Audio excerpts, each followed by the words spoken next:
माँ दुर्गा ने क्यों लिया था काली माता का अवतार? माता दुर्गा के काली माता अवतार लेने के पीछे की रोचक कथा के बारे में जानें। हिंदू धर्म में देवी देवताओं में माँ दुर्गा का विशेष स्थान है। मान्यता है कि दुर्गा माता की आराधना करने से मनुष्य सभी पापों से मुक्त हो जाता है। सनातन धर्म ग्रंथों के अनुसार देवी देवताओं ने सृष्टि को बचाए रखने के लिए समय समय पर कई अवतार लिए हैं। इसी प्रकार माँ भगवती दुर्गा देवी ने भी दुष्टों का संहार करने के लिए अनेक अवतार लिए थे। नवरात्रि के 9 दिनों में दुर्गा माता के 9 स्वरूपों की पूजा की जाती है, जिसमें काली माता के स्वरूप का विशेष महत्व है। पौराणिक ग्रंथों में काली माता अवतार के बारे में कई कथाएं प्रचलित हैं। तो आइए जानते हैं दुर्गा माँ के काली माता अवतार लेने के पीछे की पौराणिक कथा के बारे में। इसलिए माँ दुर्गा ने लिया था काली माता का अवतार। एक दारुक नाम का असुर था। दारुक ने कई वर्षों तक तपस्या करके ब्रह्मा जी को प्रसन्न किया था। ब्रह्मा जी ने प्रसन्न होकर दारुक को मनचाहा वरदान दिया।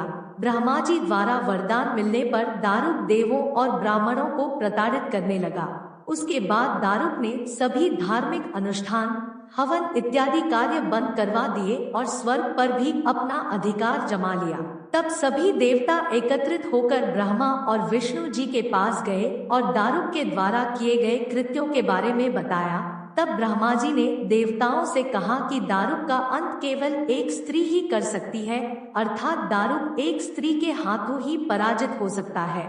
तब सभी देवता ब्रह्मा जी और विष्णु के साथ स्त्री रूप में प्रकट हुए और दारुक से युद्ध करने के लिए गए। लेकिन दारुक ब्रह्मा जी के द्वारा दिए गए वरदान के कारण अत्यंत बलशाली हो गया था, इसलिए उसने सभी देवताओं को परास्त कर दिया। उसके बाद सभी देवता ब्रह्मा जी और विष्णु के साथ शिव जी के पास गए और असुर दारुक के बारे में शिव जी को बताया। महादेव ने पार्वती की तरफ इशारा किया।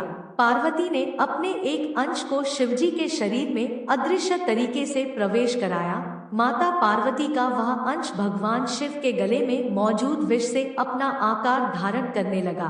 भगवान शिव के गले में विष होने के कारण उस अंश ने काले रंग के वर्ण में परिवर्तित होना शुरू कर दिया।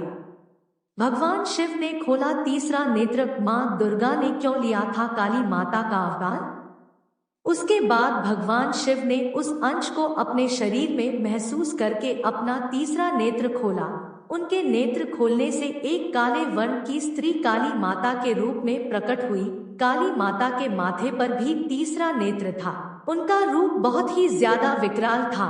काली माता के कंठ में कराल विष का चिन्ह था। काली माता ने अनेक प्रकार के आभूषण धारण कर रखे थे। उनके हाथ में एक त्रिशूल भी था। काली माता के इस अवतार को देखकर सभी देवता डर कर भागने लगे। माना जाता है कि काली माता के हुंकार मात्र से ही दारुक और अन्य असुर जलकर भस्म हो गए थे। भगवान शिव ने लिया बालक का रूप। काली माता के क्रोध की ज्वाला से संपूर्ण लोक अग्नि में भस्म होने लगा।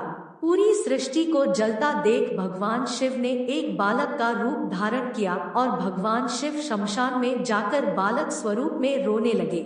जब काली माता की दृष्टि भगवान शिव के बाल स्वरूप पर पड़ी तो उनमें ममता और वात्सल्य का भाव जाग गया। काली माता ने उस बालक को अपने कलेजे से लगाया और उसे स्तनपान कराने लगी। तब शिव रूपी उस बालक ने दूध के साथ साथ काली माता के पूरे क्रोध को भी पी लिया था। माना जाता है कि माता के क्रोध से 8 मूर्तियां उत्पन्न हुई, जिन्हें क्षेत्रपाल के नाम से जाना जाता है। दोस्तों, अगर आपको ये वीडियो पसंद आया हो तो लाइक और सब्सक्राइब जरूर करें। जय मां काली।